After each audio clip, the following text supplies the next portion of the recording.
أنا أنا يعني كما يقولون بالجزائري تطلقيني في سوق النساء لا أرفع رأسي فيهم ولا أنظر فيهم.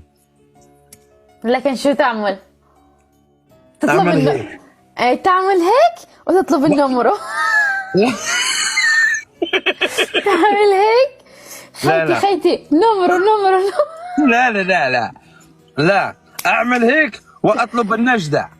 النجدة والله أجيك هيك هيك من ورا.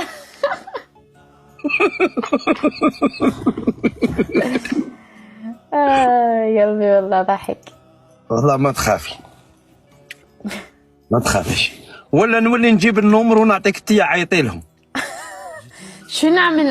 نعيط لهم. انا نجيب لك النمر وانت عيطي لهم، قول لهم عليكم تعطوا له في النمر. عليكم تعطوه بالنمرة؟ نجيبه من شعره.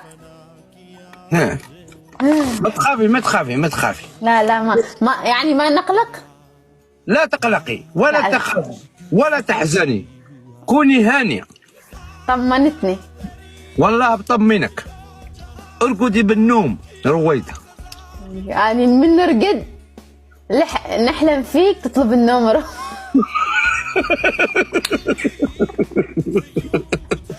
نهرب بجمعة النمرة بجمعة. لا تخافي لا تخافي، أنا كنت أمزح معهم فقط. لا عرفت تمزح أنت. ما تخافي، القلب يحب وحده ولا يحب اثنان. أنا أخسر الونات ولا أخسر رويدة. خجلتني بكرمة خجلتني.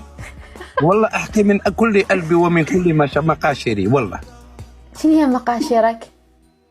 يعني أحاسيسي. أوكي. أنا أحكي بكل أحاشيش بالحشيش. عن حشش شنو؟ أحاسيس. اي أحاسيس.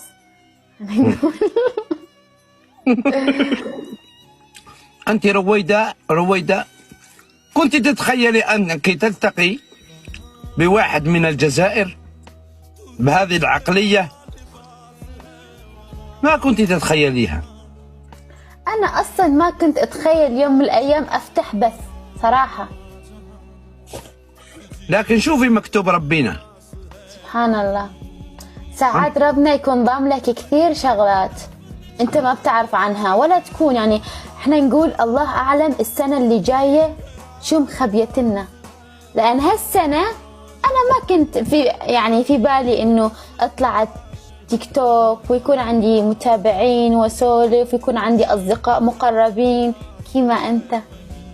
اوكي ما كنت بعرف. انا ما كنت اتخيل. هيك صار على البركة. على بركة ربنا. الواحد من يتركها على بركة ربنا بيعطيه اشياء حلوة ان شاء الله يا رب. نقول لك كيف يعني عندما تترك أمرك لله الله هو يتكفل بيك يعني. صحيح. وقال لك كما يقولوا احنا في الجزائر كي تكثر الحسابات يزايد لك. يعني أنا ما نحسب، أنا أمشي على بركة الله، والله ما نحسب. بس أنا ليه بحس إنه ربنا مخبي لي شغلات حلوة بالمستقبل، وأنت كمان إن شاء الله. بتحس هيك؟ أنت بيجيك إحساس بهالشي ولا لا؟ أنا ما نخمم في المستقبل صدقيني. أنا نحب نعيش اللحظة فقط. تعيش اللحظة أنت والكوكب. أنا وكابكا. أوكي.